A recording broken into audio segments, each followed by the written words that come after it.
Have you ever walked down a hallway and felt like someone was behind you, even when no one was there? Imagine a place where the hallways seem to whisper your name, where the walls themselves might know your deepest secrets.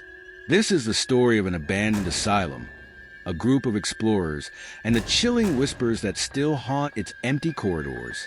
Stick around, and don't forget to comment your thoughts, share your own creepy experiences, or tell me what you'd like to hear next. Let's dive in. The old asylum on the outskirts of town had been abandoned for over 50 years, but that didn't stop curious souls from venturing into its haunted halls.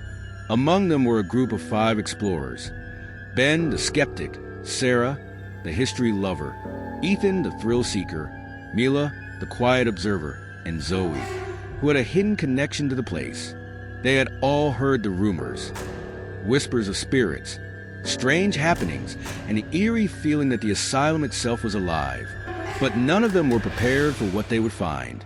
The first few hours were uneventful, just a bit of creaking floorboards and the occasional breeze fluttering through broken windows. They joked nervously as they explored the once grand building now rotting away. The walls, once white and pristine, were now covered in peeling paint and graffiti. Faint traces of old medical charts and patient records littered the floor, some disintegrating into dust. But the deeper they ventured into the asylum, the heavier the air seemed to become. There was an oppressive stillness in the building, a silence that felt like it was watching them. Zoe, the one who had insisted on coming, seemed especially drawn to the upper floors, where the most disturbing stories were said to have occurred. She never spoke much about her reasons for being so attached to the place, but she did say, with a slight tremor in her voice, that something in the building called to her. It wasn't long before the others started to feel it too, the sensation that they weren't alone, despite the building being empty. As night began to fall, the group found themselves in the asylum's long, narrow hallways, the flickering light of their flashlights casting strange shadows on the cracked walls. They could hear the wind howling outside, but within the building, the silence was thick, suffocating. Ben laughed it off, insisting it was just their imagination. But then they all heard it, a whisper. At first, it was so soft that they thought it was the wind passing through the broken windows. But as they moved further down the hallway, the whisper grew louder. It was a voice, soft, low, and almost pleading. "Help me." Ethan, ever the bold one, called out, "Hello? Is anyone there?" The whisper stopped, but when they turned to leave, the whisper came again, louder this time, clearer. "Help me, please." It came from the room at the end of the hall, a room they hadn't noticed before. The door was slightly ajar, and there was an unnatural chill in the air around it. The others exchanged uneasy glances. They were all scared, but none of them wanted to back down. Zoe stepped forward. "I'll go," she said quietly, almost too quietly. Her voice trembled, but she moved toward the door. The others followed, though none of them were particularly eager. As Zoe pushed the door open, they saw nothing but darkness inside. The whispering stopped, and then in the silence, the door slammed shut behind them. They were trapped. Panic set in as the group scrambled to open the door, but it wouldn't budge. Their flashlights flickered, casting eerie shadows across the room. The walls seemed to close in on them, the air thick with the sense of being watched. The whispers returned, louder now, more insistent. They seemed to echo off the walls, bouncing in every direction. Each one of them felt as though the whispers were speaking directly to them, calling their names in a way that made their skin crawl. Ben, why did you leave me? Sarah, they're all waiting for you. Mila, you shouldn't have come. And then Zoe, standing in the corner of the room, spoke in a voice that wasn't her own. They're here. They've always been here. Her voice was hollow, distant. The others turned to her in shock. She had never spoken like that before, not even close. But her eyes were glazed, staring into nothing. "Zoe," Sarah asked, taking a step toward her. Zoe turned slowly, a strange smile tugging at her lips. "You have to leave. It's too late for me." Her voice, though calm, was chilling. Before anyone could respond, the whispers grew to a deafening level, swirling around them like a storm. Each of them could hear their own name, their deepest fears, their past mistakes. The voices grew louder, more frantic, and then, suddenly, everything fell silent. But the door was still locked. The group began to search the room, trying to find any way out. The whispers had stopped, but their sense of dread had only intensified.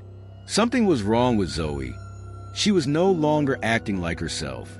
Her eyes were wide and empty, like she was being controlled by something unseen. Ben, who had been the skeptic all along, started to question everything he thought he knew. There was no logical explanation for what they were experiencing. It felt like the asylum itself was alive, feeding off their fear. Mila, who had remained mostly quiet throughout the ordeal, was the first to find something. In the corner of the room, there was a small, hidden compartment in the floor. She knelt down and pried it open, revealing an old, weathered journal. She flipped through the pages quickly, scanning the faded ink. "This isn't just a story," she said quietly. "It's a record of the asylum's history." The journal detailed the lives of the patients who had once lived there, patients who were subjected to cruel experiments, and who had died under mysterious circumstances. But there was something more, something darker. The last few pages spoke of whispers, voices trapped in the walls, and the spirits of the asylum that could never leave. The group's attention turned back to Zoe. Her eyes were no longer vacant, but focused. She looked at each of them, one by one. "It's too late for me," she whispered again. But this time, there was a hint of fear in her voice. The whispers, they know everything about me. Suddenly, a shadow appeared in the doorway. It was tall and dark, its features indistinct. The air turned frigid, and the whispers returned with a vengeance, louder than ever. "Zoe, Zoe, we're here. Come back to us." In the final moments of terror, the group realized what they were dealing with. The asylum spirits weren't just echoes. They were alive, trapped in a twisted limbo, and they had been waiting for someone to set them free. Zoe, who had come to this place with a hidden connection, was the key. She had unknowingly been chosen to free the spirits by unlocking the door they had been waiting behind. But it came at a terrible cost. As the shadow grew larger and the room darkened, Zoe's eyes turned pitch black. The whispers, now deafening, filled the room. In one final, desperate moment, the group realized that Zoe had become part of the asylum, her spirit absorbed into its walls. With one last terrifying scream, Zoe vanished, her body dissolving into the air, leaving nothing behind but the echo of her voice. The door opened and the whispers stopped, but none of them would ever forget what they had experienced. The next morning, when the authorities arrived to investigate, the asylum was completely empty. No sign of the group remained, except for the journal Mila had found. It was left on the floor, open to the last page. The words written there were the last thing that anyone would ever read. "They are here. They've always been here." Have you ever been in a place where time seemed to stand still, and no matter how hard you tried, you couldn't shake the feeling that something wasn't quite right? Imagine walking into a hospital room to find a patient who hasn't spoken for days, only to have them look up at you and whisper, "They're coming for me." What happens next will make you question everything you thought you knew. Stick around, and don't forget to comment your thoughts, share your own creepy experiences, or tell me what you want to hear next. Let's get into it. Story 2, The Vanishing Patient. Emily had always been passionate about helping others. Fresh out of nursing school, she was eager to start her career at the Larkwood Mental Asylum, a facility known for its long history of treating patients with severe psychiatric disorders. Despite rumors about the place, stories of strange happenings and unexplained disappearances, Emily wasn't one to believe in supernatural tales. She thought those were just old myths created to make the asylum seem more mysterious. Her first night shift at Larkwood, however, would shatter everything she thought she knew. The first few hours of Emily's shift felt normal enough. The dim lighting, The faint hum of old machines and the quiet murmurs of the night staff kept her company. The patients were mostly settled in their rooms, and the evening passed by without incident. But as the clock neared midnight, things began to take an odd turn. Emily was assigned to check in on several patients, some of whom had been at Larkwood for years. The asylum had a reputation for treating individuals with extreme cases of paranoia, schizophrenia, and dissociative identity disorder. It was a place for the broken, the forgotten. Her first stop was room 203, home to a patient named Mr. Thomas. He was an elderly man who had been admitted for unknown reasons a few years ago.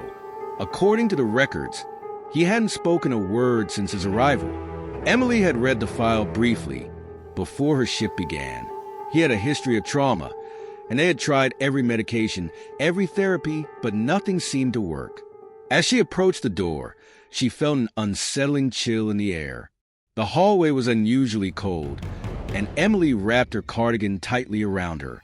She knocked gently on the door before stepping inside. The room was dimly lit, and there in the corner sat Mr. Thomas in his chair, staring out the window as he had every night. "Good evening, Mr. Thomas," Emily said softly, walking to his side. There was no response. She checked his vitals quickly, but nothing seemed unusual.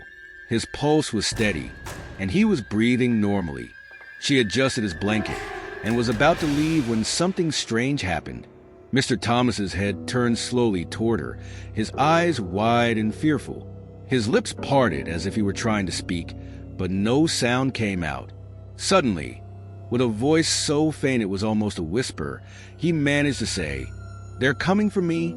Emily froze, her breath caught in her throat. She tried to reassure him, asking who was coming, but Mr. Thomas just stared at her, his eyes wide with terror, and said nothing more. The silence was deafening, and a cold shiver ran down her spine. After what felt like an eternity, Emily gently closed the door behind her, trying to shake off the unease she felt. The night continued, but Emily couldn't shake the strange encounter with Mr. Thomas. Every time she walked through the hallways, the image of his terrified eyes lingered in her mind. The other patients seemed to be in their own worlds, lost in their delusions and dreams. But something about Mr. Thomas's words kept echoing in her head. "They're coming for me." The next few hours felt like a blur. Emily moved from room to room, checking in on the patients. But every time she passed the hallway outside Mr. Thomas's room, she felt an overwhelming sense of dread. It wasn't until she reached room 312 that things took another eerie turn. Room 312 was home to another long-term patient, a woman named Mrs. Whitmore. Mrs. Whitmore had been in Larkwood for decades, and her case was one of the most well-documented. She had a severe case of dissociative identity disorder with multiple personalities. Over the years, the hospital staff had learned to interact with each of her personalities, but one in particular had been more unsettling than the others. Emily knocked on the door and entered to find Mrs. Whitmore sitting in her usual position by the window, rocking gently back and forth. When she saw Emily, she didn't respond immediately, but after a moment, she looked up and smiled. "Hello, my dear," she said in a voice that was almost childlike. "You look different tonight. Are you feeling all right?" Emily smiled softly and walked toward her. "I'm fine, Mrs. Whitmore. Just checking in on you." But as Emily began to check her vitals, Mrs. Whitmore's expression suddenly changed. Her face went blank, and then in a deep, almost raspy voice, she said, "You shouldn't have come here." Emily paused, looking at her, confused. "What do you mean?" "They know you're here," Mrs. Whitmore's voice continued, her eyes unfocused. "They're watching. They're coming." The words struck Emily like a punch to the gut. Her heart began to race, and her hands trembled. It was the same phrase Mr. Thomas had uttered earlier. "Who's coming?" Emily asked, her voice barely above a whisper. But Mrs. Whitmore just stared at her, a strange smile on her lips. "You'll see soon enough." Suddenly, Emily heard footsteps in the hall outside the room. It was the sound of hurried, frantic steps, like someone was running toward her. She turned quickly, but no one was there. The hallway was empty. Her breath came in shallow gasps as she tried to compose herself. "Are you all right, Mrs. Whitmore?" Emily asked, her voice shaky. But the woman just closed her eyes and fell silent. Something about the room felt suffocating, and Emily hurried to leave. As she stepped into the hallway, the sound of running footsteps returned, but again when she turned, there was no one there. Emily's nerves were stretched thin, and the night seemed to drag on forever. She couldn't escape the feeling that something was terribly wrong. She had to confront her fears. She had to understand what was happening. By 3 a.m., the entire building felt different. The walls seemed to hum with energy, and the air was thick with something unexplainable. It was as though the asylum itself was alive. Emily decided to go back to Mr. Thomas's room. When she arrived, she found the door slightly ajar. She hesitated for a moment, then stepped inside. To her shock, Mr. Thomas was gone. The bed was empty, and there was no sign of him anywhere. A sudden noise caught her attention. It was a low, scraping sound coming from the corner of the room. Emily turned toward it, her heart pounding in her chest. To her horror, she saw Mr. Thomas standing there, facing the wall, his back to her. His body was stiff, as if he had been frozen in place. And then, with a voice that sounded almost mechanical, he whispered, "They're here." Before Emily could move, the room began to distort. The walls seemed to bend, and the air grew thick and suffocating. The room spun around her, and she felt herself falling. But the ground never seemed to reach her. Suddenly, she was standing in a different room, room 312, but this time it was empty. Mrs. Whitmore was gone. The lights flickered and the whispers returned, louder this time. "You're too late," the voice said. "They've already taken her." Emily could hardly breathe, her mind reeling as she tried to make sense of what was happening. The whispers were all around her now, and she felt like she was losing control. The building itself was changing, shifting in ways that defied logic. And then she saw it, the truth. The patient she had been caring for, Mr. Thomas, Mrs. Whitmore, had never been real. They were ghosts, trapped in the asylum for years, reliving the horrors of their lives over and over. They had been waiting for someone to free them, to join them. Emily had unknowingly become part of their haunting. As she realized this, she heard the footsteps again. This time, she didn't turn around. "You're one of us now," the voice whispered. "You'll never leave." The next morning, when the staff arrived to start their shifts, Emily was gone. Her room was empty, and there was no sign of struggle. The only thing left behind was a medical chart that had been left open on her desk. On the last page it read, "Patient disappeared at 3:47 a.m. No trace found. Condition unknown." The hospital continued to operate as normal, and the patients continued their endless routines, trapped in their eternal torment. But every now and then, someone would hear footsteps in the halls, and every so often, someone would whisper, "They're coming." Have you ever stared into a mirror and felt like the reflection staring back at you wasn't quite your own? What if the image in the glass could move on its own, or worse, watch you? There are stories of mirrors that trap souls, reflections that don't belong, and shadows that linger. Tonight, we dive into the terrifying mystery of a mirror that never should have been brought home. Stick around and don't forget to comment your thoughts, share your creepy experiences, or tell me what you want to hear next. Let's begin. The Haunted Mirror. The old mirror had been sitting in a dusty antique shop for as long as anyone could remember. Its frame was ornate, carved from dark, heavy wood that seemed almost too intricate for something so old. The glass, though faintly clouded, held a strange gleam in the light. It wasn't large, maybe 3 feet by 2 feet, but there was something about it that caught the eye, something that made it impossible to look away. For Frank, it was love at first sight.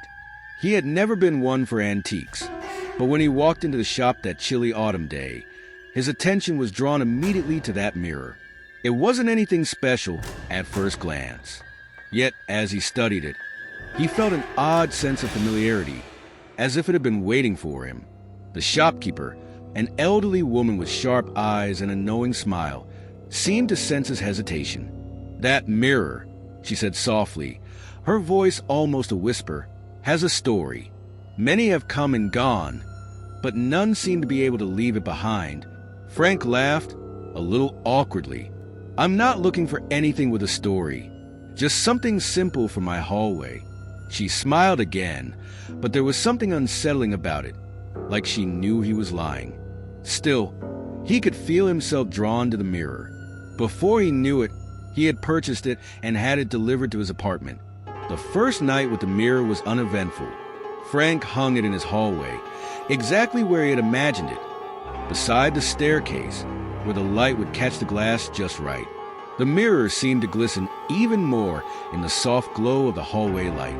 He admired it, taking in the smoothness of the glass, the intricate frame, and the way it seemed to cast a deeper reflection than his own. He didn't think much of it at the time, but as the days went on, he began to notice things. It started with small things. The mirror would seem to flicker in the corner of his eye, like the reflection inside was shifting, moving out of sync with him. At times, when he'd walked by it, he could have sworn the reflection would stay for a second longer, as if it was waiting for him to look. He'd turn quickly, dismissing it as his imagination, but something nagged at him. Something didn't feel quite right. Then there were the noises. At night, when everything in the apartment was silent, Frank would hear faint sounds coming from the direction of the mirror. It wasn't loud, more like a soft rustling or maybe whispering. At first, he convinced himself it was just the old pipes in the building or the sound of the wind outside. But on a night when the wind was still, he heard it again. This time, it sounded like a voice, low and breathy. Frank got up from his bed, his heart pounding in his chest. He stood in front of the mirror, staring at his reflection, trying to catch the source of the sound. His own face looked back at him, the dim light casting shadows along his features. But something was different. In the reflection, there was a shadow. It was faint, barely noticeable, but it stood there just out of view, moving, shifting. Frank's breath caught in his throat. The shadow seemed to be looking at him. He blinked, and the shadow was gone. Shaken, he turned away quickly, but he couldn't shake the feeling that something was wrong. The next day, he did some research, hoping to put his mind at ease. He couldn't find anything conclusive, just vague references to mirrors being used for dark rituals or trapping spirits. His rational mind told him it was all nonsense, but he couldn't deny the growing unease that had settled in his chest. The whispers continued for several nights, growing louder and more distinct. Sometimes they sounded like words. Sometimes they were just a soft, high-pitched hum.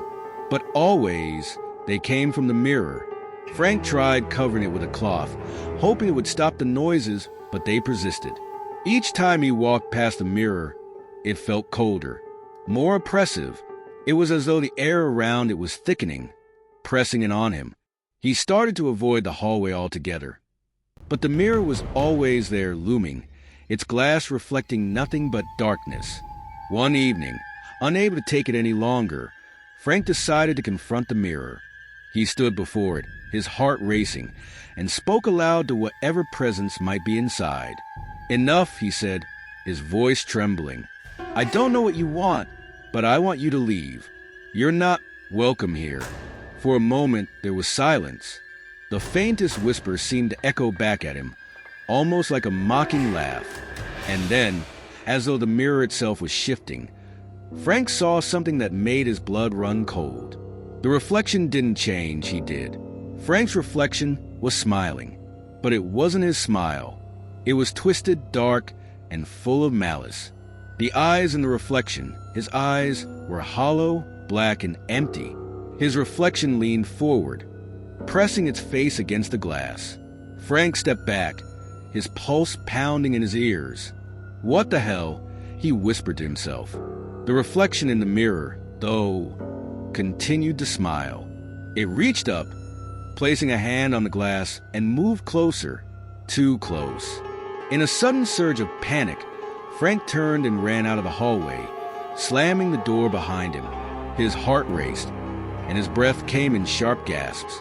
He couldn't explain what had just happened. He couldn't explain the terror he felt or why his reflection had moved without him. But he knew one thing for certain. The mirror was no ordinary piece of glass. It had something dark and sinister trapped inside. Days passed, and Frank tried to ignore it, but the feeling never left him. He couldn't bring himself to look at the mirror again. He would walk quickly past it, never daring to glance at his own reflection. But it didn't stop. Every night, as the moonlight slanted through the hallway window, the mirror seemed to whisper. One night, exhausted and frustrated, Frank decided to destroy the mirror. He couldn't live like this anymore. He went to the hardware store, bought a hammer, and returned home, determined to rid himself of the cursed object. But when he returned to the hallway, he stopped dead in his tracks. The mirror was gone. His heart skipped a beat as he stood there, staring at the empty wall. He turned around, frantically searching the apartment, but there was no sign of it. He checked every room, every corner, but the mirror had vanished without a trace. He sank to his knees, breathless and in disbelief. How could this be? Where had it gone? Suddenly, the whispering started again, soft at first, but growing louder and louder. He looked down and saw it. The reflection of the mirror on the floor beneath him. It was not just a shadow, not just a trick of the light. The reflection of the mirror, along with the twisted smile of his own reflection, was staring up at him from the floor, alive. The next morning, Frank was found, curled up on the floor in the hallway, trembling and wide-eyed. His mouth was open, but no sound came out. When the police arrived, they found nothing in the apartment, not even the faintest trace of the mirror. It was as if it had never existed. The only clue they found was a note, hastily scrawled in a corner of the hallway, in Frank's handwriting. "Don't look back." But no one could explain what had happened to Frank. The apartment was empty, and the mirror was gone, leaving behind only the whispering that would continue to echo in the walls.